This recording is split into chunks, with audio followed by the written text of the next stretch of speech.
ఉపాఖ్యానాన్ని నరసింహస్వామి వారి ఆవిర్భావాన్ని విని పానకం తాగితే, నైవేద్యం పెట్టిన పానకం పుచ్చుకుంటే తరువుకొస్తున్న గుండె జబ్బు కూడా ఆగిపోతుంది. అంత గొప్ప స్వరూపం. షట్కాల శివ పూజ ఎలా ఉంటుందో అలా షట్కాలముల యందు పూజ అందుకునేటటువంటి మహానుభావుడు. విష్ణు స్వరూపంలో ప్రదోష వేళ కూడా దర్శనం చేయడానికి యోగ్యమైన స్వరూపం నరసింహస్వరూపం. ఆ నరసింహస్వరూపాన్ని దర్శనం చెయ్యాలని పద్మపాదాచార్యుల వారు నరసింహస్వామి వారి మంత్రాన్ని పొంది అరణ్యానికి వెళ్లి తపస్సుకి కూర్చుంటే, అరణ్యంలో తిరుగుతున్నటువంటి ఒక ఏమీ తెలియని కిరాతుడు ఒకడు వచ్చి, పంతులు గారు మీరు ఎందుకు కూర్చున్నారు ఇక్కడ అన్నాడు. నరసింహస్వామి ప్రత్యక్షం అవ్వాలని తపస్సు చేస్తానన్నారు. నరసింహం అంటే ఏమిటి? అరణ్యంలో చాలా కాలం నుంచి తిరుగుతున్నాను, దానికి తపస్సు ఎందుకు, నేను తీసుకొస్తాను చెప్పండి అన్నాడు. విడిచిపెట్టట్లేదని ఆయన అన్నారు. కింద మనుష్యుడు పైన సింహం, ఆయన కోసం అన్నారు. అది ఈ అడవిలో ఉందా అన్నాడు. ఈ అడవిలో ఉంది అన్నారు. అయితే నేను తీసుకొస్తానులేండి, దానికి తపస్సు ఎందుకన్నారు. ఆయన నవ్వి అన్నారు, నువ్వు తీసుకురాగలవా?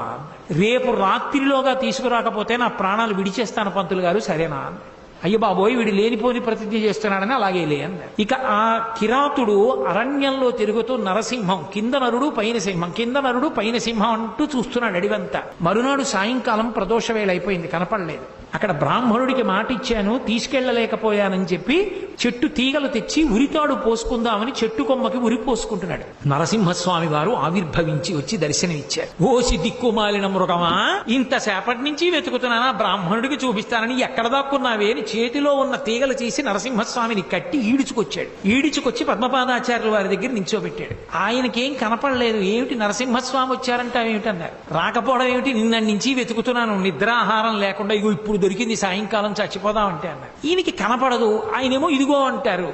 అప్పుడు ఆయన కనపడలేదు, మాట వినపడింది పద్మపాదాచార్యుల వారికి. కొన్ని కోట్ల జన్మలు తపస్సు చేస్తే ఎంత దృష్టి కేంద్రీకరణతో చెయ్యాలో అంత దృష్టి కేంద్రీకరణతో నిన్నటి నుంచి ఇవాళ సాయంకాలం వరకు కింద నరుడు పైన సింహం, కింద నరుడు పైన సింహం అంటూ వెతికాడు. అతని తపస్సుకి మెచ్చి ప్రత్యక్షమయ్యాను. నీకంత తపస్సు లేదు, కనపడను, కానీ నన్ను నీకోసం తీసుకొచ్చాడు కాబట్టి ఒక వరం ఇస్తున్నాను. సంతతము నీ వెంట ఉండి నీకు అవసరమైనప్పుడు రక్ష చేస్తానన్నారు.